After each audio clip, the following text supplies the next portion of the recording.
Yes. Welcome back to Rabbit Reads Skulduggery Pleasant.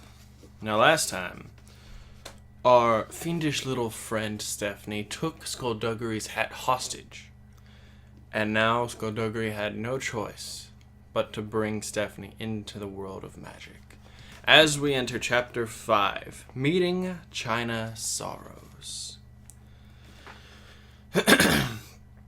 Skulduggery Pleasant's car was a 1954 Bentley R-Type Continental, one of only 208 ever made, a car that housed a 6-cylinder 4.5-liter engine and was retrofitted with central locking, climate control, satellite navigation, and a host of other modern conveniences. Skulduggery told Stephanie all of this when she asked. She'd have been happy with it's a Bentley. They left Gordon's Land via a back road at the rear of the estate to avoid the flooding, a road that Stephanie hadn't ever noticed until they were on it. Skulduggery told her he was a regular visitor here and knew all the little nooks and crannies. They passed a sign for Haggard, and she thought about asking him to drop her home, but quickly banished the idea from her head. If she went home now, she'd be turning her back on everything she'd just seen. She needed to know more. She needed to see more. "Where are we going?" she asked as they drove on. "Into the city. I've got a meeting with an old friend. She might be able to shed some light on recent events." "Why were you at the house?" "Sorry?"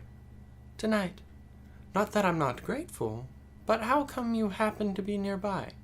"Ah," he said, nodding. "Yes, I can see how that question would arise." "So, are you going to answer it?" "That's unlikely." "Well, why not?" He glanced at her. At least he turned his head a fraction. "The less you know about all this, the better. You're a perfectly normal young lady, and after tonight, you're going to return to your perfectly normal life. It wouldn't do for you to get too involved in this." "But I am involved." "But we can limit that involvement." "But I don't want to limit that involvement." "But it's what's best for you." "But I don't want that." "But it might." "Don't start another sentence with but." "Right. Sorry." "You expect me to forget all of this? I've seen magic and fire and you. And I've learned about wars they don't tell us about in school.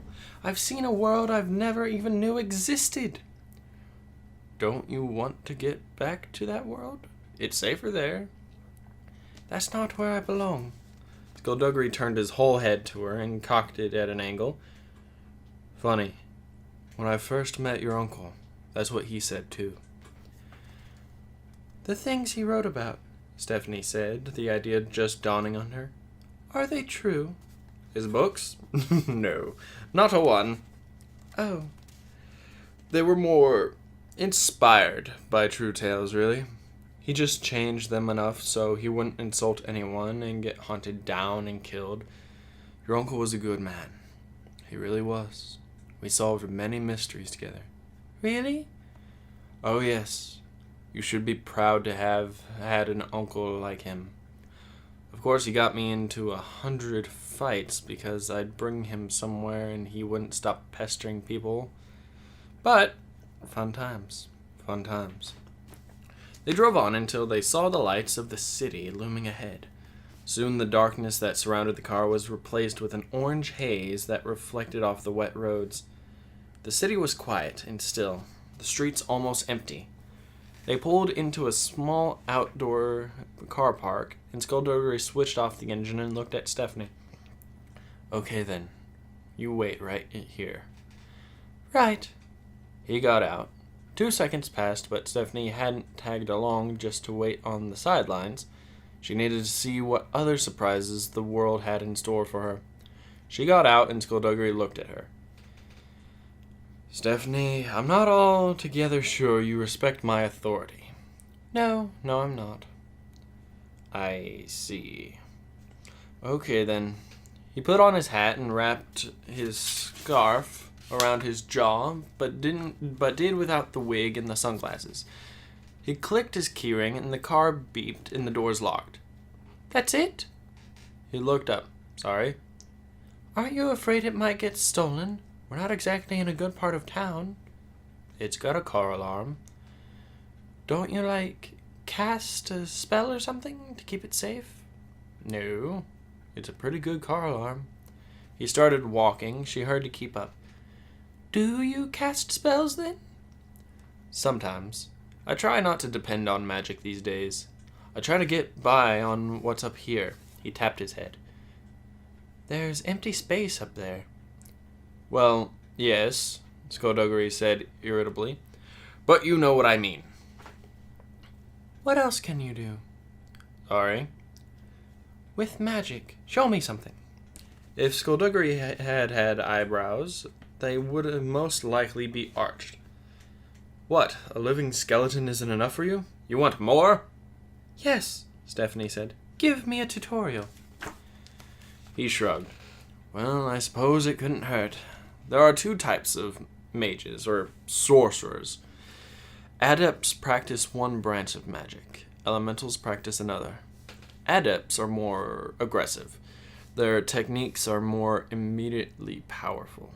In contrast, an elemental, such as myself, chooses the quieter course and works on mastering the commands of the elements."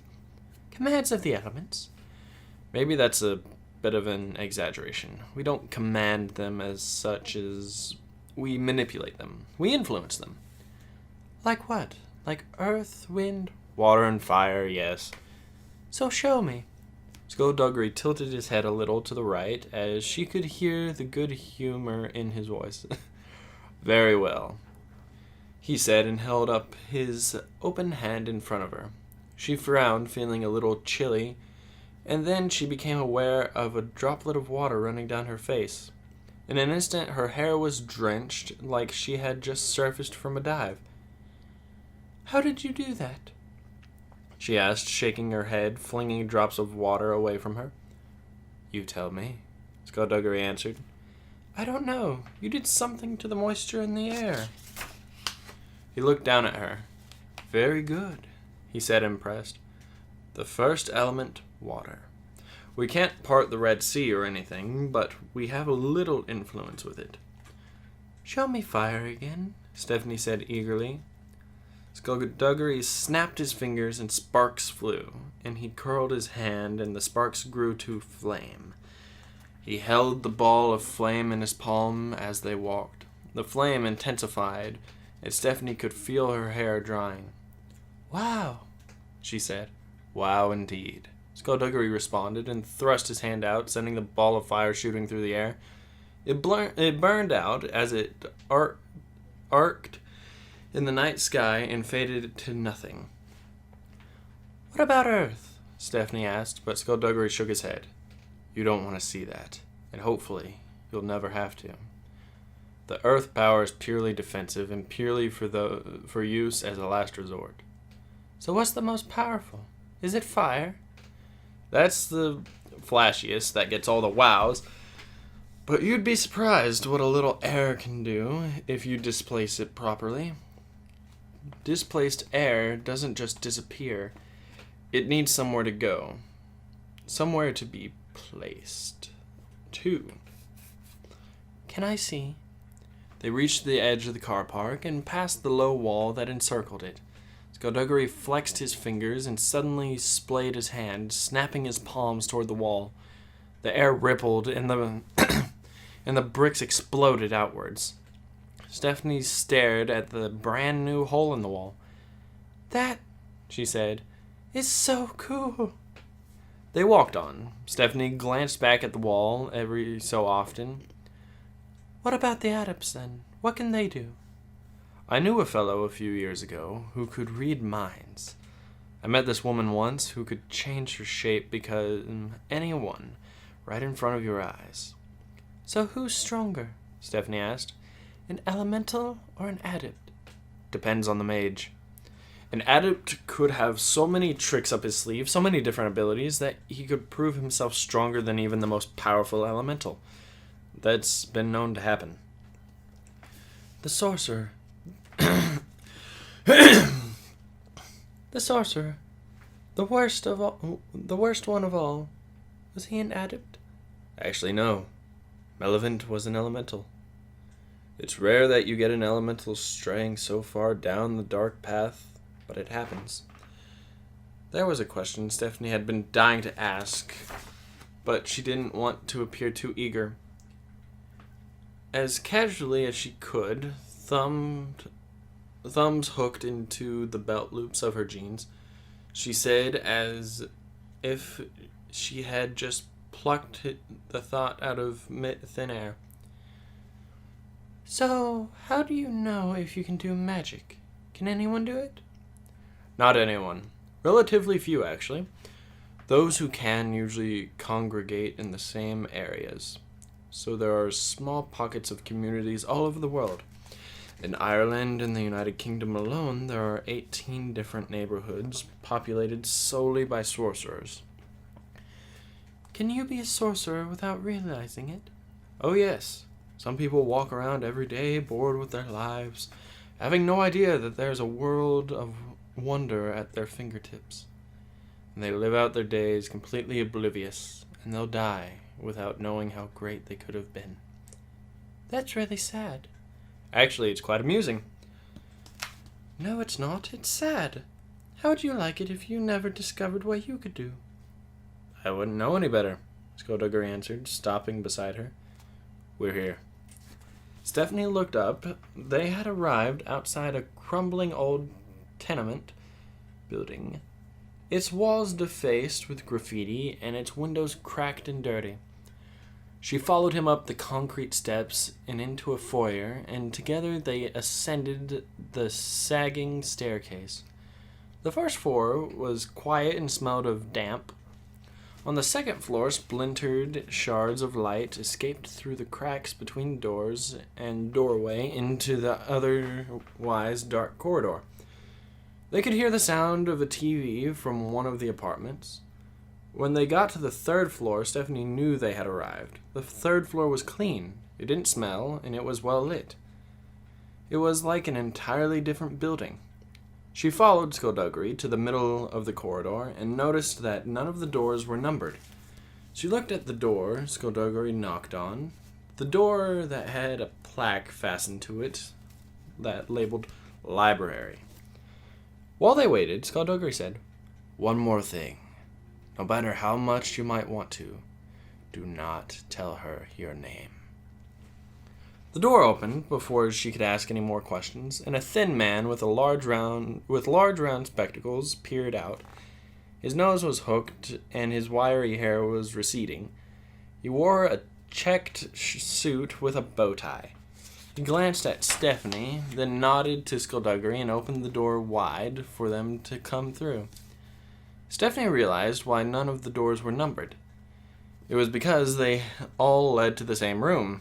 The walls between apartments had been taken away in order to accommodate the vast number of books on the shelves. Stacks and stacks of books, a labyrinth of bookshelves that stretched from one side of the building to the other. As they followed the bespectacled man through the maze, she saw more people, their attention focused on their reading, people half hidden in shadow, people who didn't look exactly right. In the middle of the library was an open space like a clearing in a forest, and in the open space stood the most beautiful woman Stephanie had ever seen. Her hair was black as a raven's wing, and her eyes were the palest blue. Her features were so delicate Stephanie feared they might break if she smiled. And then the lady smiled, and Stephanie felt such warmth that for an instant she never wanted to be anywhere else but at this lady's side. "Stop that," Skulduggery said. The lady let her eyes move to him, and her smile turned playfully.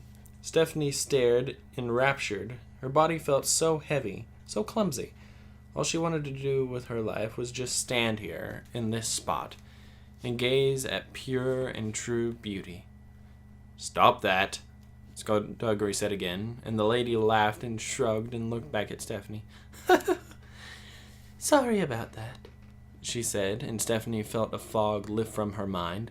She felt dizzy and staggered, but Skulduggery was there, a hand on the small of her back supporting her. "My apologies," the lady said, giving a small bow. "I do forget the effect I have on people. First impressions and all that."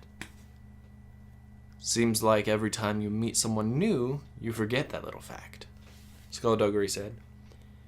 "I'm a scatterbrain, what can I say?" Skulduggery grunted and turned to Stephanie. "Don't feel self-conscious. The first time anyone sets eyes on China, they fall in love. Believe me, the effect lessens the more you get to know her." "Lessens?" the woman named China said. "But never entirely goes away, does it, Skulduggery?" The detective took off his hat and looked at China, but ignored her question. China smiled at Stephanie and handed her a business card.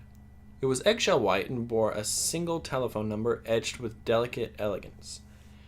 "Feel free to call me if you ever stumble across a book or an item you think I might be interested in. Skulduggery used to. He doesn't anymore. Too much water has flowed underneath that proverbial bridge, I'm afraid. Oh, where are my manners? My name is China Sorrows, my dear. And you are..." Stephanie was about to tell China her name when Skulduggery turned his head to her sharply, and she remembered what he had said. She frowned. The urge to tell the woman everything was almost overwhelming. "You don't need to know her name," Skulduggery said. "All you need to know is that she witnessed someone breaking into Gordon Edgley's house. He was looking for something. What would Gordon have that someone might want?" "You don't know who he was?" "He wasn't anyone. His master, that's who I'm afraid. That's who I'm after." "So, who do you think his master is?" Skulduggery didn't answer, and China laughed. "Serpine again? My darling, you think Serpine is the culprit behind practically every crime." "That's because he is." "So why come to me?" "You hear things." "Do I?" "People talk to you." "I am very approachable." "I was wondering if you heard anything. Rumors, whispers, anything." "Nothing that would help you." "But you have heard something." "I've heard nonsense. I've heard something that doesn't even deserve to be called a rumor. Apparently, Serpine has been making inquiries about the scepter of the ancients." "What about it?" "He's looking for it." "What do you mean? The scepter's a fairy tale." "Like I said, it's nonsense." Skulduggery fell silent for a moment, as if he was storing that piece of information away for further study. When he spoke again, it was with a new line of questioning. "So what would Gordon have that he or anyone else might want?" "Probably quite a lot," China answered. "Dear Gordon was like me, a collector. But I don't think that's the question you should be asking."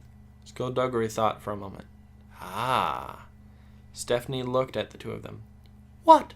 What?" "The question," Skulduggery said, "is not what did Gordon have that someone might want to steal, but rather, what did Gordon have that someone had to wait until he was dead in order to steal it?" Stephanie looked at him. "There's a difference?" China answered. "There are items that cannot be taken, possessions that cannot be stolen. In such a case, the owner must be dead before anyone else can take advantage of its power." "If you hear anything that might be of use," Skulduggery said, "will you let me know?" "And what do I get in return?" China responded, that smile playing on her lips again. "My appreciation." "Tempting. That is tempting." "Then how about this?" Skulduggery said. "Do it as a favor for a friend." "A friend?" China said. "After all these years, after everything that's happened, are you saying that you're my friend again?" "I was talking about Gordon." China laughed, and Stephanie followed Skulduggery as he walked back through the stacks. They left the library and traveled back the way they'd come. When they were out on the street, Stephanie spoke up at last. "So that was China Sorrows?" she said. "Yes, that was," Skulduggery responded. "A woman not to be trusted." Beautiful name, though. Like I said, names are power. There are 3 names for everyone. The names you're born with, the names you're given, and the names you take. Everyone, no matter who they are, is born with a name. You're born with a name. Do you know what it is? Is this a trick question? Do you know what your name is? Yes. Stephanie Edgley. No. No. That's your given name. That's the name other people handed you. If a mage with any kind of knowledge wanted to, he could use that name to influence you, to attain some small degree of control, to make you stand, sit, speak, things like that. Like a dog? I suppose so. You're likening me to a dog? No, he said, then paused. Well, yes. Oh, cheers. But you have another name, a real name, a true name, a name unique to you and you alone. What is it? I don't know. You don't know it either. At least not consciously. This name gives you power, but it would also give other people absolute power over you. If someone knew it, they could command your loyalty, your love, everything about you. Your free will could be totally eradicated, which is why we keep our true names hidden. So what's the third name? The name you take. It can't be used against you. It can't be used to influence you, and it's your first defense against a sorcerer's attack. Your taken name seals your given name, protects it, and that's why it's important to get it right. So Skulduggery is the name you took? It is. What about mine? Should I have a third name? He hesitated for only a moment. If you're going to be accompanying me on this, then yes, you probably should. And am I going to be accompanying you? That depends. Do you need your parents' permission? Stephanie's parents wanted her to find her own way in life. That's what they'd said countless times in the past. Of course, they'd be referring to school subjects and college applications and job prospects. Presumably, at no stage did they factor living skeletons and magic underworlds into their consideration. If they had, their advice would probably have been very different. Stephanie shrugged. No, not really. Well, that's good enough for me. They reached the car and got in, and as they pulled out onto the road, she looked at him. So, what's this Serpine you were talking about? Nefarian Serpine is one of the bad guys. I suppose now that Malevolent is gone, he'd be considered the bad guy. What's so bad about him? The purr of the engine was all that filled the car for a few moments. Serpine is an adept, Skulduggery said at last. He was Malevolent's most trusted lieutenant. You heard what China was saying, about how she is a collector, how Gordon was a collector. Serpine's a collector too. He collects magic. He has tortured, maimed, and killed in order to learn other people's secrets. He has committed untold atrocities in order to uncover obscure rituals, searching for the one ritual that he and religious fanatics like him have been seeking for generations. Back when the war broke out, he had this weapon. These days, he's full of surprises. But he still uses it because, quite frankly, there is no defense against it. What's the weapon? To put it simply, agonizing death. Agonizing death on its own? Not like fired from a gun or anything? He just has to point his red hand at you and, well, like I said, agonizing death. It's a necromancy technique. Necromancy? Death magic. A particularly dangerous adept disciple. I don't know how he learned it, but learn it he did. And what does the scepter thing have to do with all this? Nothing. It has nothing to do with anything. Well, what was it? It's a weapon of unstoppable destructive power. Or it would be if it actually existed. It's a rod about the length of your thigh bone. Actually, I think I might have a picture of it. He pulled the car over and got out to open the Bentley's boot. Stephanie had never been to this part of town before. The streets were quiet and empty. She could see the bridge over the canal in the distance. Moments later, Skulduggery was back behind the wheel. They were driving again, and Stephanie had a leather-bound book on her lap. What's this? She asked, opening the clasp and flicking through the pages. Our most popular myths and legends, said Skulduggery. You just passed the scepter. She flicked back and came to a reproduction of a painting of a wide-eyed man reaching for a golden staff with a black crystal embedded in its hilt. The scepter was glowing, and he was shielding his eyes. On the opposite page was another picture, this time of a man holding the scepter, surrounded by cowering figures, their heads turned away. Who's this guy? He's an ancient. In the legends, they were the very first sorcerers, the first to wield the power of the elements, the first to use magic. They lived apart from the mortal world, had no interest in it. They had their own ways, their own customs, and their own gods. Eventually, they decided that they wanted to have their own destinies too. So they rose up against their gods, rather nasty beings, called the Faceless Ones, and battled them on the land, in the skies, and in the oceans. The Faceless Ones, being immortal, won every battle, until the ancients constructed a weapon, powerful enough to drive them back. The scepter. You sound like you know the story well. Tales around the campfire might seem quaint now, but it's all we had before movies. The Faceless Ones were banished, forced back to wherever they came from. So what's happening here? He's killing his gods? Yep. The scepter was fueled by the ancients' desire to be free. That was the most powerful force they had at their disposal. So it's a force for freedom. Originally. However, once the ancients no longer had the Faceless Ones to tell them what to do, they started fighting among themselves. They turned the scepter on each other and fueled it with hate. The streetlights played on his skull as they passed in and out of darkness, flashing bone white in a hypnotic rhythm.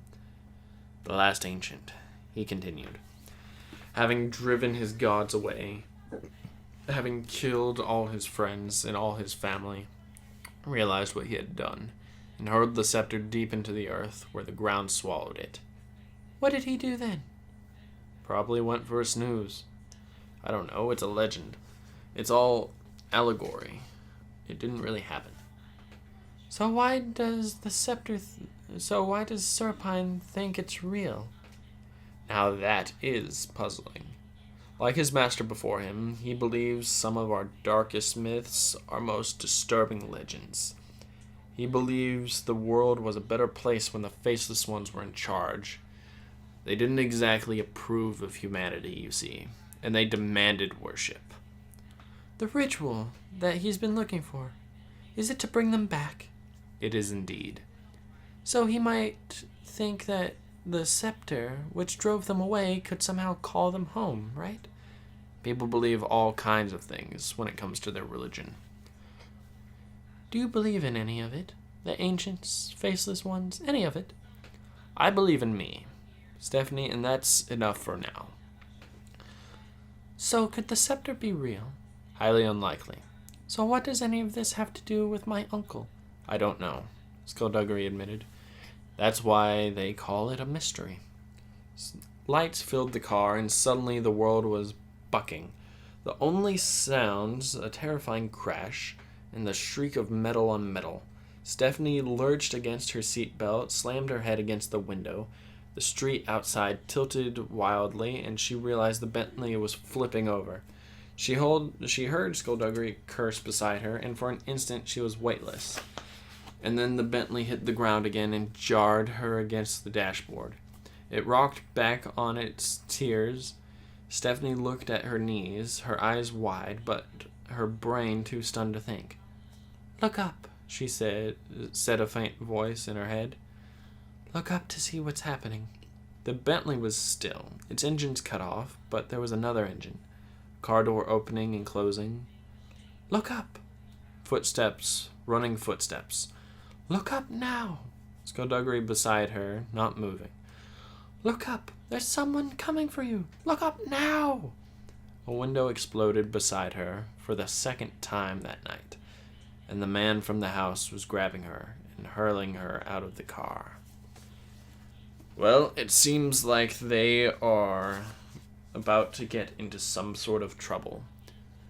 But unfortunately, that is the end of Chapter 5, and that is where I'm going to have to leave this. So thank you for listening in today, and hopefully I will see all of you next time.